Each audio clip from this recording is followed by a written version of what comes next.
siempre lo complementen con una dirección propia en Internet. ¿Y cómo se hace eso, profe? Fácil, solicitando su dirección en .cl, www.nic.cl, y luego conectarla a su red social preferida. ¡Buena!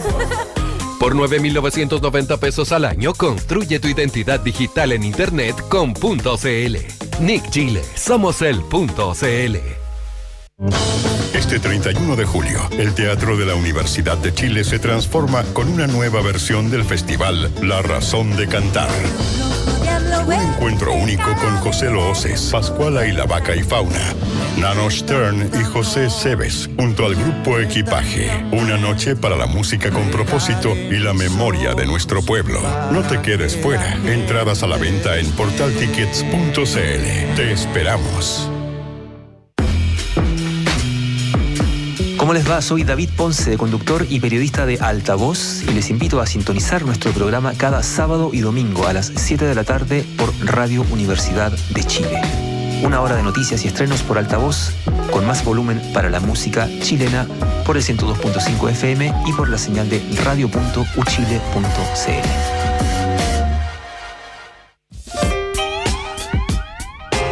Remolinos y ciclones, huracanes y tornados no le abaten el peinado ni las bombas de neutrones. Amenaza con 1000 drones y tuitea incontinente. Desde América hasta Oriente tiembla el imperio en que reina, pero él no se despeina, guapo, imbatible se siente. En tiempos de crisis y pugnas por la democracia, el saber marcará la diferencia. Hasta 40% de descuento en todo nuestro catálogo de ciencias políticas en nuestra librería online, prosaypolitica.cl. Teléfono 22-341-5942.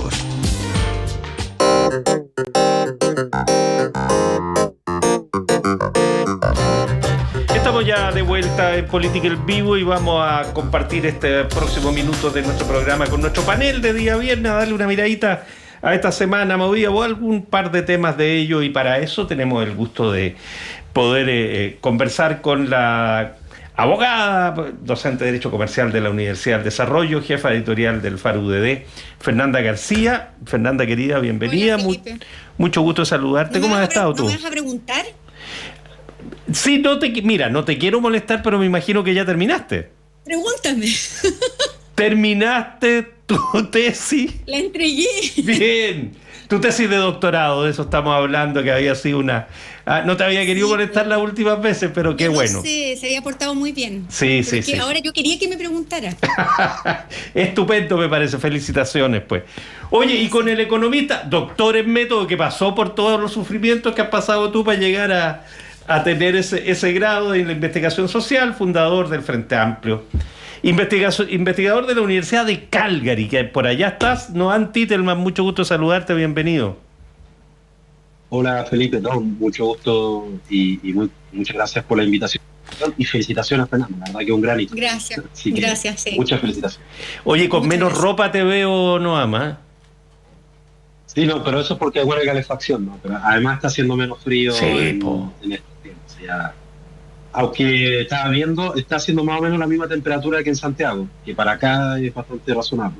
Bueno, como claro. 7 grados de mínima y máxima de 20. O sea, tú tenés vecinos vecinos que viven en iglú, si no me equivoco, ¿no? 2 o 3, digamos, por lo menos. Más o menos, sí. Oye, y perdona que te moleste, pero ¿algún espíritu mundialista por esos lados o nada? Porque Canadá es una de las sedes del Mundial de Fútbol, ¿no? Sí, pero no Calgary, no la ciudad donde estoy, y en general ni siquiera la provincia. Y por lo que leí en una parte, casi todos los partidos al final, o al menos lo más importante, van a estar en Estados Unidos. Hay poquito en México y en Canadá. Sí, bueno, la negociación. La alianza Trump-Infantino es un matrimonio un poquito tenebroso, pero en fin, ahí están ambos.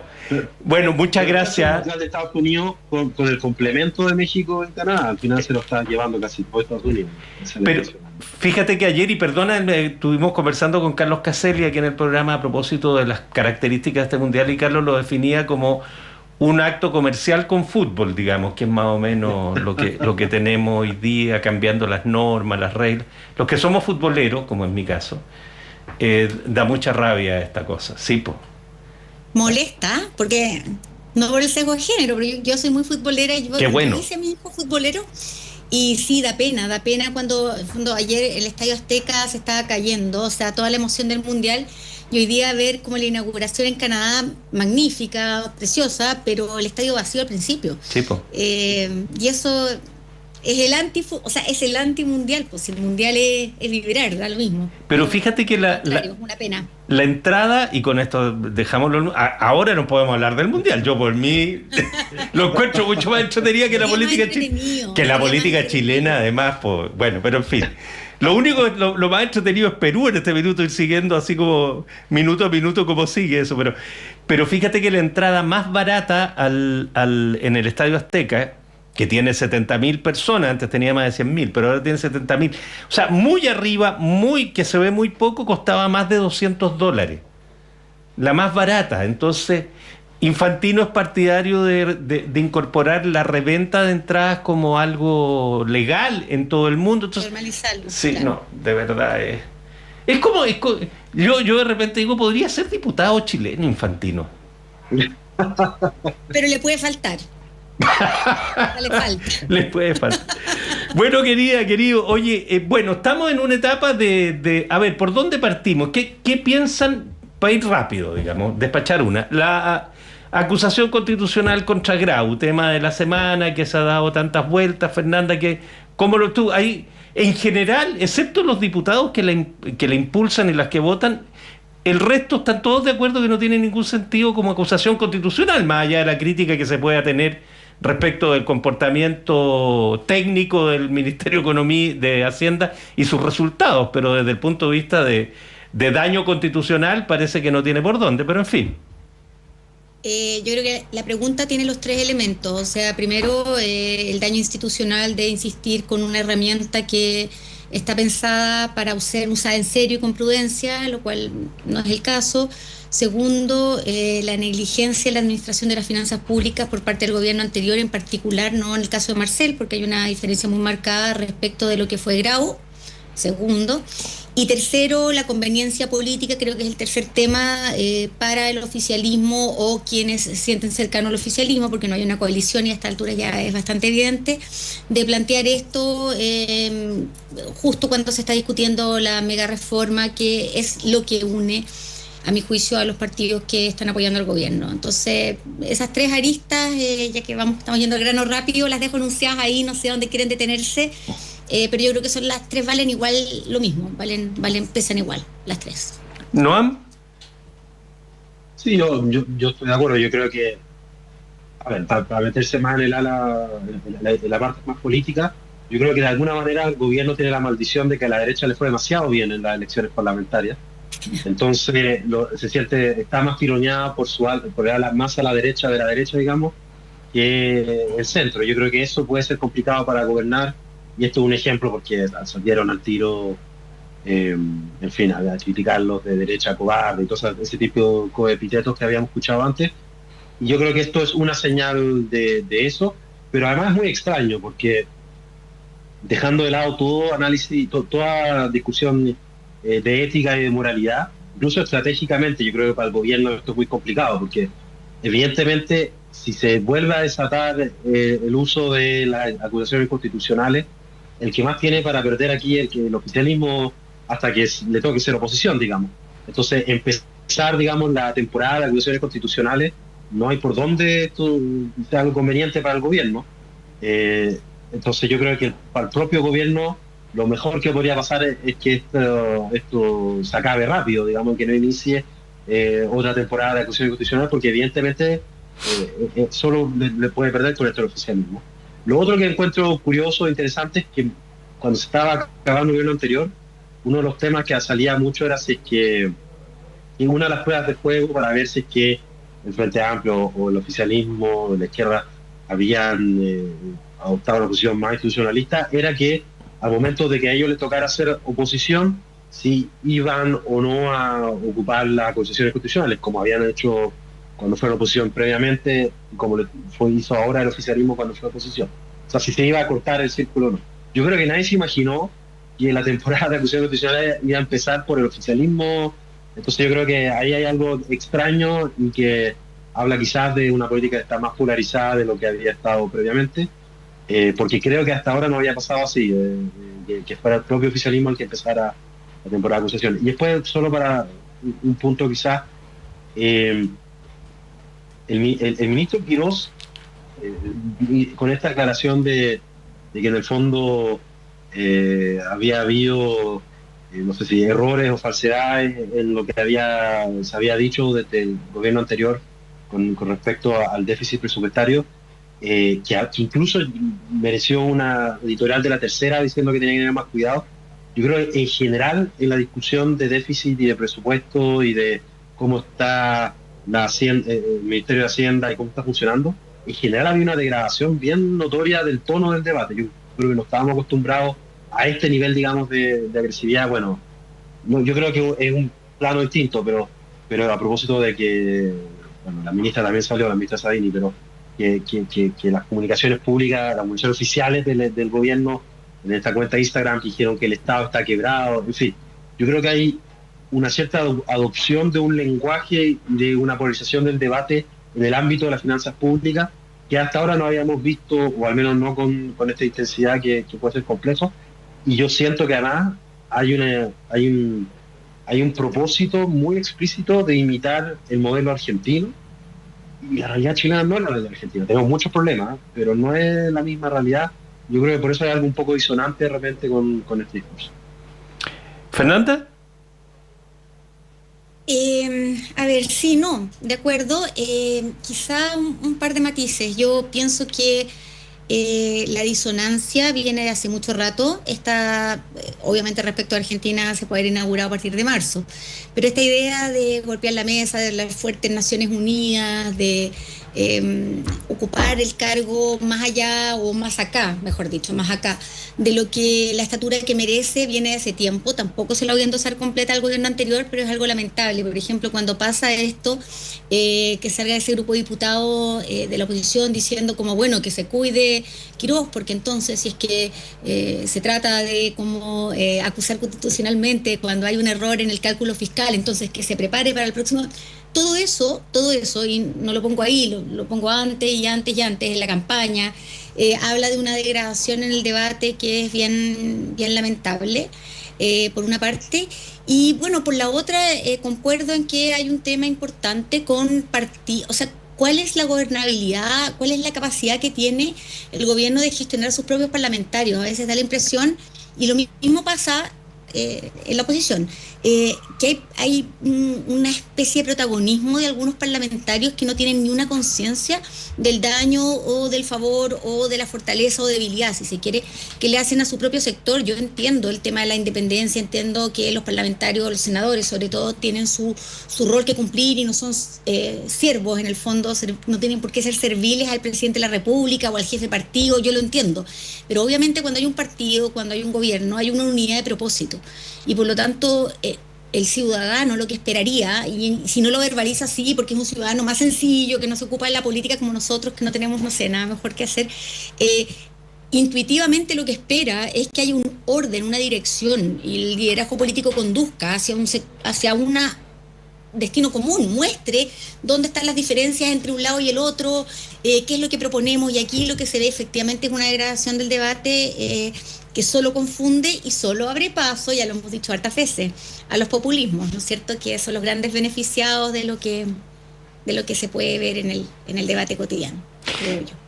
Bueno, lo hemos dicho hartas veces, lo hemos conversado hartas veces, porque ahí estamos, digamos, no salimos de esta lamentablemente, de esta circunstancia. Y fíjate que hay algo de la encuesta CEP que les quería plantear, porque tiene que ver con esto en particular, y que dice relación con el valor de la democracia. Por una parte, está bien valorada la democracia, lo que nos puede sorprender gratamente, digamos, es una muy buena noticia que hay una mayoría muy sustantiva que entiende que la democracia es el mejor sistema al cual podemos acudir. Podrá tener necesidad de perfeccionamiento de muchas cosas, de acuerdo, pero no hay otro mejor, y eso ya es uno respira con eso.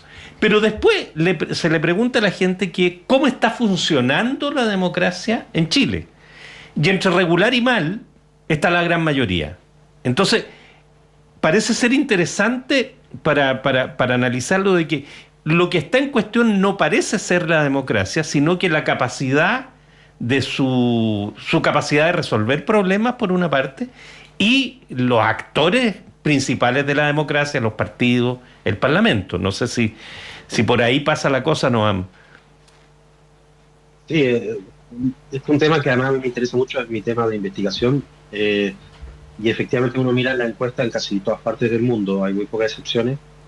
La gran mayoría de las personas dicen que la democracia es la mejor forma de gobierno posible, y digamos, esto es, por lo menos de los últimos 20 años, 30 años, esa ha sido la realidad. Y donde uno ve más diferencia es la satisfacción con la manera en que funciona la democracia en el país, o en la confianza en las instituciones democráticas.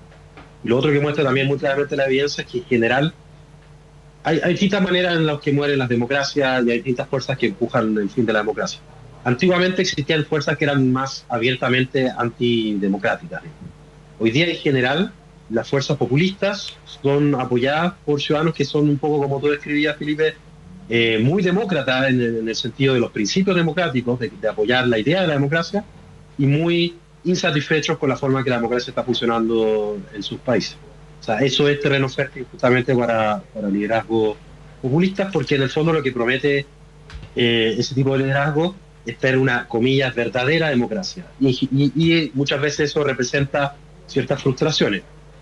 En algunos casos son frustraciones frente a instituciones que son antimayoritarias, ¿no? Por ejemplo, cosas como los tribunales, que funcionan con autonomía de la voluntad de las mayorías, que para muchas personas suena como algo no tan democrático, y sin embargo es la esencia de la democracia, al menos en su forma liberal.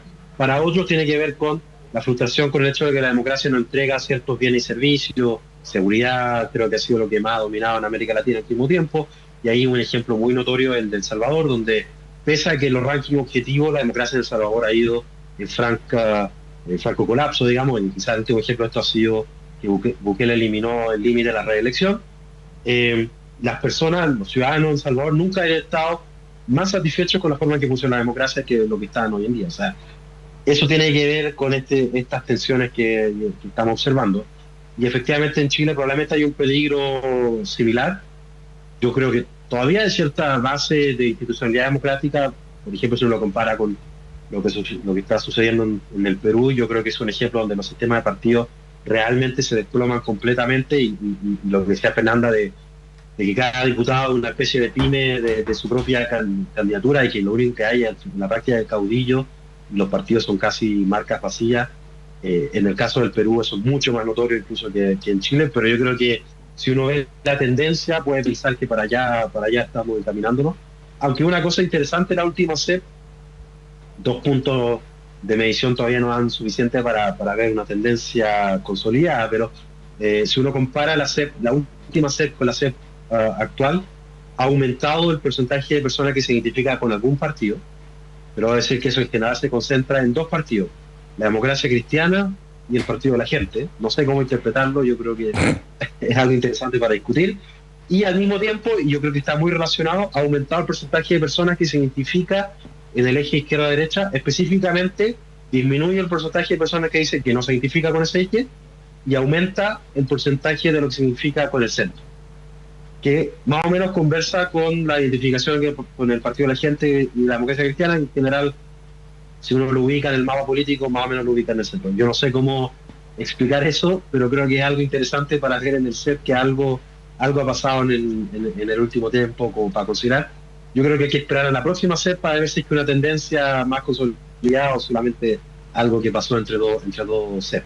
Pero en cualquier caso creo que las cosas en Chile, uno ve una tendencia larga de debilitamiento de la entidad de partidos, no al nivel del Perú, donde realmente la mayoría de los partidos, salvo el fujimorismo, que bueno, el hecho de que se llame fujimorismo también nos habla de caudillismo en el fondo, pero como proyecto político al menos es lo único que se mantiene en el tiempo con cierta estabilidad, y todo lo otro aparece y desaparece entre elecciones. Por suerte en Chile todavía no estamos tan mal, pero yo estoy de acuerdo en que una de las preguntas que tenemos, yo creo que aquí es interesante el fenómeno de los nuevos partidos, cuánto se consolidan o no.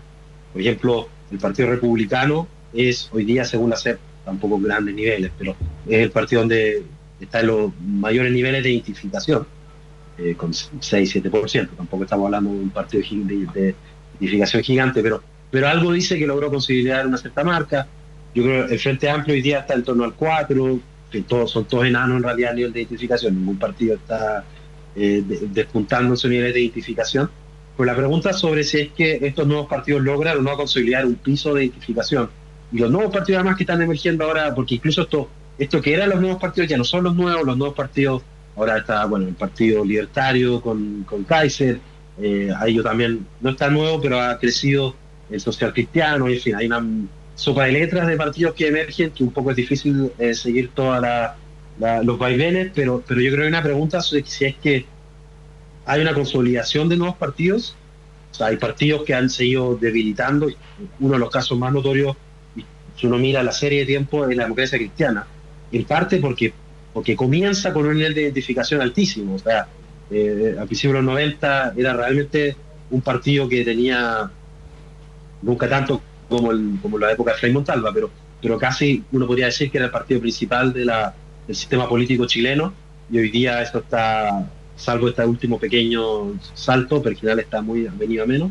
Yo creo que hay una pregunta ahí sobre qué pasa con esos partidos, porque si no, lo que terminamos es que incluso es difícil hablar de polarización, porque cada diputado o cada senador es su propio polo y empieza, bueno, a pelear por aparecer más en Cámara, y hay poco de proyecto, digamos, de construcción del largo plazo. Yo creo que por ahí hay una pregunta, y por eso volvemos a caer en esta pregunta por el populismo, y con esto termino. Una de las preguntas, y sobre todo esto se discutía mucho en la época del estallido, es que en Chile parece que tuviéramos un populismo sin líder populista, o sea, un sentido destituyente, pero sin que alguien lo pueda amarrar, salvo, y ahí está la pregunta sobre si Parisi logra capitalizar ese espíritu, y si bien aparece relativamente bien en la CEP en términos de aprobación, yo creo que el mensaje más desolador de la CEP es que el que está mejor situado, que es Tomás Bonanovich, no alcanza el 50%, está en un 47, 46, algo así, y después hay una disputa por 35, donde hay 35, 34, donde hay como 5 figuras políticas, pero había una época en que los que lideraban la CEP tenían arriba del 50% de aprobación. Entonces, en general lo que estamos viendo es un bajo nivel de apoyo a todos los liderazgos, a todos los partidos. Entonces, no hay nadie que logra consolidar ese apoyo para adelante. Fernanda, solo agregar el dato a que el Partido Social Cristiano se tuvo que disolver y se rearticuló como partido cristiano, derechamente. O sea, un partido, se juntaron firmas y todo, y ahora se presentaron como partido cristiano, lo cual le da un carácter religioso definitivo, digamos, como organización. Pero en fin, tienen derecho a hacerlo, por cierto. Muy interesante todo, estoy muy de acuerdo con muchas cosas, un par de matices. Datos así como rosa extra, increíblemente de la población peruana que vive en Chile y que vota en ambas elecciones, es impresionante cómo se divide, al parecer, obviamente no me piden en la fuente directa, pero algo se ha especulado de que mucha gente, ciudadanos que tienen ciudadanía peruana pero que votan en Chile, votaron por Kast y están votando por obviamente no por Keiko, sino por Sánchez. Sí, o sea, para tratar de barajar el naipe y enredar más las cosas aún, solo como dato. Segundo, todo escuchando a Noam, pensaba, y obviamente esto es como el carpintero que ve martillos en todas partes, esto es el ramo que yo hago, en el texto de Scali, que analiza la relevancia de los partidos de centro en la historia de Chile y hace todo un cuestionamiento, no es verdad, de la teoría general sobre los partidos de centro, si son desestabilizadores o estabilizadores, y hace una diferencia entre lo que son partidos de centro posicionales, que es decir, no tienen una doctrina propia, sino que actúan como coyunturalmente se alían a un polo o al otro y por lo tanto permiten, a pesar de todo, dar algún grado de estabilidad institucional, y los que, como la Democracia Cristiana en Chile, sobre todo desde el año 30, siglo pasado en adelante, tienen una doctrina, una posición que rompe otros ejes, rompe el eje tradicional en que la derecha se identificaba con lo católico y la Democracia Cristiana rompe ese eje y tiene una relevancia fundamental en la historia de Chile. Yo, obviamente, no soy nadie para decir que estamos asistiendo a algo parecido, pero da la impresión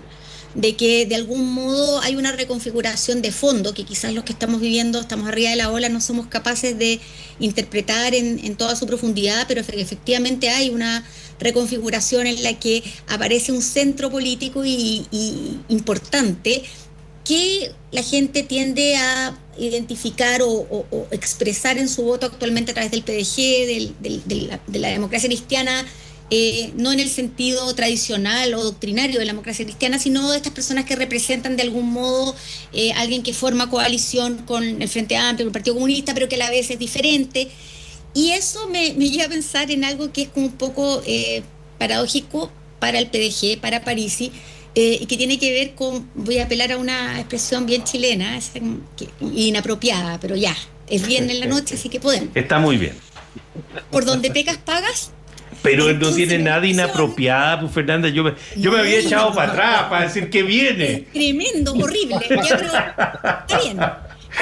Me refiero a que probablemente alguien más va a cosechar el populismo que de algún modo, a mi juicio, muy personal, el PDG de algún modo ha sembrado. Yo, con mucho respeto por el votante del PDG, entiendo que han sido capaces de capturar un sentir ciudadano que es súper legítimo y que otros actores políticos, por no decir la élite política de un lado y del otro, no había sido capaz de leer, y por lo tanto, en ese sentido, hay un valor. Lo que pasa es que uno habla de populismo no juzgando al ciudadano que vota por aquello, sino que porque hay ciertas expresiones, cuando se trata como de poner que el futuro económico del país depende o no del IVA de los pañales, obviamente, para quienes nos dedicamos a conversar esto, eso cuesta de procesar, pero a la vez soy capaz de darme cuenta, y todos han sido capaces de darse cuenta, que ahí hay una conexión con un sentir ciudadano que no estaba siendo recogido. Por lo tanto, me da la impresión de que ese camino sembrado, ¿no es cierto?, por estos sectores de centro, como a mi juicio bien identifica bien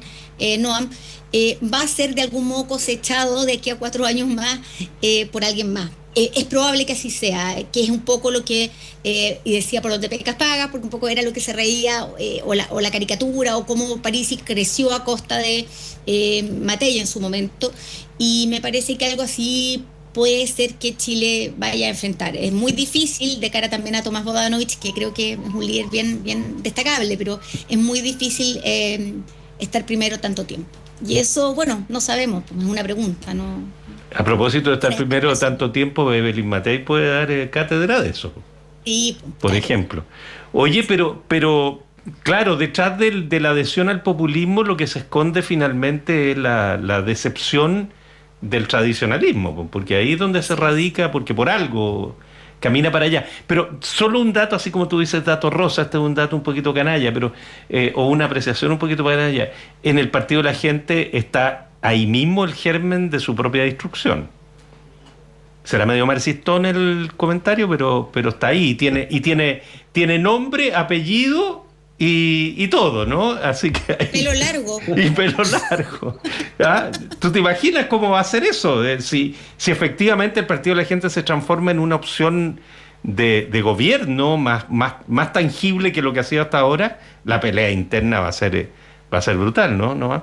Pero a lo que decía Fernanda, Noam, respecto particularmente la perspectiva desde el mundo llamémosle progresista, de izquierda, o como sea, porque ya los nombres cuesta ponerlos, pero un liderazgo como el de Tomás Bodanovich, que como tú muy bien lo dices, ¿no? 30 y tantos %, no es un liderazgo tampoco arrasador. Y la irrupción del expresidente, digamos, que se instala muy rápidamente como en la trinchera también. Sí, a ver, efectivamente una de las cosas que marcó esta semana fue la entrada con todo en la disputa de contingencia del expresidente Boric. Yo creo que fue quizá el hito de la semana. Yo pensando que es muy probable, quizá, a ver, lo más natural de un expresidente en Chile al menos, y yo creo que en todo el mundo es casi inevitable, es que vaya a la reelección, si puede. Si es legal. Y en el caso de Chile se puede, esperando 4 años, y por eso de nada es sorprendente que lo hizo la expresidenta Bachelet y el expresidente Piñera, por distintos motivos. Primero porque un presidente naturalmente es líder de la coalición, y eso no desaparece al instante que se acaba el gobierno. Entonces yo creo que es natural que que tenga esa fuerza, y además tiene una experiencia, tiene una llegada, tiene un nivel de conocimiento y todo. Ahora, al mismo tiempo, siempre los expresidentes juegan un rol muy importante porque inevitablemente se genera una cierta como altura presidencial, más allá de que todavía no tenga el rol de presidente. Por eso, normalmente lo que ocurre es que los expresidentes mantienen una cierta distancia, por lo menos un tiempo después del mandato. Y yo creo que por eso es sorprendente que haya entrado el debate contingente tan rápidamente. Yo no sé cuál es la estrategia detrás, si hay una estrategia detrás, o simplemente fue porque era un tema que consideraba absolutamente importante para hacerlo. Pero yo creo que eso va a hacer que termine siendo parte del debate contingente de una manera que los expresidentes normalmente por lo menos se esperaba 1 año, 2 años incluso para entrar. No sé cómo va a afectar eso o no sus perspectivas presidenciales. No es, digamos, la receta de estrategia que normalmente se aplica. Normalmente hay buenas razones para eso. O sea, por ejemplo, en la misma CEP,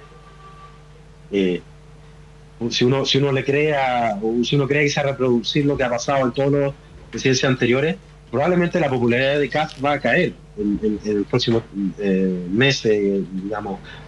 Todos hablan en general del segundo año de gobierno como el año horribilis, el peor año de todos los gobiernos en general, entonces un momento mucho más difícil. Entonces, entrar a pelear con el gobierno en este momento es entrar a pelear con un gobierno que todavía, más allá de que no está, que parece que la luna de miel duró súper poco, no está en el peor momento que va a tener, todavía tiene un capital. Y según la CEP, todavía Kast mantiene un cierto liderazgo en el nivel de aprobación. Entonces, es un momento estratégicamente extraño para entrar a pelear en la contingencia. Pero eso simplemente la discusión estratégica, más allá del contenido de la discusión, que me parece lo que estaba planteando el expresidente en su intervención. Yo estoy bastante de acuerdo con lo que decía, me parecía que creo que hace mucho sentido. Incluso si uno mira la encuesta, a la mayoría de la gente le pareció extraño el rechazo a flexibilizar el secreto bancario. Pero bueno, eso es con ese lado. Pero yo creo que efectivamente lo otro que muestra la CEP es el liderazgo bien fuerte de Tomás Bodanovich, que además es un liderazgo interesante, porque es un liderazgo que viene del Frente Amplio, pero me da la impresión de que, como suele ocurrir además con los alcaldes, no se le percibe necesariamente como parte del riñón de la coalición. En general, los alcaldes tienen esa ventaja de que se les percibe como un poco más en terreno, más alejado de la política contingente. Y además, en el caso de Bodanovich, yo creo que se le asocia con una posición más moderada dentro del Frente Amplio, más cercana al socialismo democrático, por ejemplo. Entonces yo creo que son dos liderazgos interesantes, y en cualquier caso para el Frente Amplio es bien impresionante que los dos principales liderazgos en este momento de la oposición con proyección presidencial pareciera que están viniendo del Frente Amplio, que no creo que hubiese sido obvio hace un par de años atrás, imagínense eso. Que también habla de una de las crisis que hay con los partidos más tradicionales, cómo se va generando y renovando, digamos, los liderazgos para entrar a disputar, aunque también creo que una de las figuras que yo no sé cómo la CEP, este siempre ha sido un misterio, cómo la CEP decide quiénes son los que se evalúan para la evaluación de las figuras en positivo y negativo. A quienes ponen la lista, digamos. A quienes ponen la lista. Me parece que no estaba Carolina Toá en la lista, por ejemplo.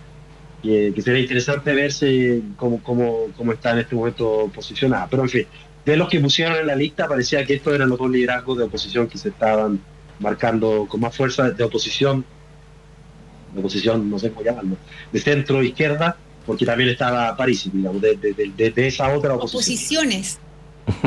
Las oposiciones, claro. En plural. Bueno, quizás Kaiser también es una oposición en realidad, así que ya no sé, ya hay 5 oposiciones a esta altura, así que un poco difícil ordenar el mapa. Pero la oposición que fue oficialismo en su momento, para ponerle algún nombre. Yo creo que efectivamente esa discusión que va a venir para adelante. Yo creo que para el expresidente Boric, más allá de las encuestas, cuando un expresidente quiere ser candidato, es muy difícil a los que, por ejemplo, trabajaron en el gobierno oponerse a eso. No, claro. Entonces, es muy temprano todavía, pero yo creo que hay una tendencia natural de los expresidentes a ser los líderes de la oposición, y en este caso además los dos principales vienen del Frente Amplio. Yo creo que sería extremadamente raro que si hubiese una primaria, por ejemplo, de la oposición, hubiera 2 candidatos al Frente Amplio, va a terminar habiendo un solo candidato al Frente Amplio. Entonces, haciendo un poco de política ficción, yo me imagino que eso va a ser una de las tensiones que vamos a ver para adelante. Fernanda, y para cerrar, fíjate que se nos fue corriendo el programa. Se nos fue, muy corto. Bueno, voy a empezar por el final. Yo no creo que el socialismo democrático vuelva a ir a una primaria con el Frente Amplio, honestamente. No creo que pase. Dicho eso, yo creo que lo que ha hecho el expresidente Boric es un gran error para él y para su sector. Porque efectivamente él es, como expresidente y tan joven y con esa experiencia, una carta es en teoría, en abstracto, ¿no es verdad? Una carta muy fuerte.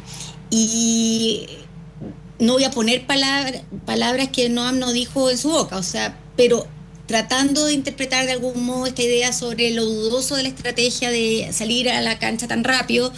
En el caso de un expresidente, yo por lo menos que tengo harta distancia para decirlo, me parece que es un error marcado. Se expone él innecesariamente a críticas como las que ya empezaron a aparecer en redes sociales, de que el sueldo de un presidente o de un expresidente está por su dignidad, por el servicio que prestó al país y no para hacer campaña, lo cual obviamente es sumamente injusto, porque podríamos decir todos los expresidentes, incluso en el caso de Bachelet y de Piñera, evidentemente volvieron a ser presidente con ese sueldo, pero en el caso de Gabriel Boric, él siendo tan joven, la ciudadanía no hace esos matices, es más dura. Por otro lado, solo siento yo que desde ese punto de vista beneficia, desde un punto de vista puramente político, a el gobierno actual. Todavía está demasiado fresca en la retina y en el corazón de las personas lo que fue la última administración, por lo tanto, hasta al él ponerse como un adversario y crítico en política contingente de lo que está haciendo la actual administración, pierde su capital, entra a una arena en la cual en el fondo todavía los evalúan como dos pares a Kast y a Boric. No tiene la estatura que puede haber tenido en su momento Bachelet, Frey, Elwin. Es alguien que viene recién saliendo y por lo tanto tampoco sé leer aquello. Yo creo que, pero puedo solo especular, tiene que ver más con ímpetu y con una especie de ansiedad que con un... Le dicen FOMO ahora. Es como esta idea de quedar fuera. Me suena más a eso que a una estrategia deliberada, y creo que lo perjudica a él y perjudica a su sector, y solo empodera a otras figuras diferentes como la de Bodanovich u otras que muestran más autocontención de la que parece mostrar el expresidente. Así que no lo sé, y lo digo desde la fortaleza que él tiene como figura política y proyección evidente y natural, no es una crítica así como sencillona. Creo que lo perjudica, sí. Fernanda García, Noam Titelman, como siempre, un gusto compartir este tiempo con ustedes. Les recomiendo, mañana hay un gran partido, en la tarde, Colo-Colo con Cobresal. Bueno, además está Brasil con Marruecos, pero eso es una cosa menor. Un gusto verlos a los dos, que estén muy bien. Felicidades, Fernanda, por tu tesis. Gracias, Noam, como siempre. Un abrazo, que lo pasen bien. Buen fin de semana. Chao, un abrazo. Ya, y nos vamos corriendo porque son las 8. Tania González y Jorge Zapata han estado en la producción periodística. Patricio Núñez y Ariel Acevedo en la puesta al aire. Que tengan un muy buen fin de semana. Muchas gracias. Buenas noches.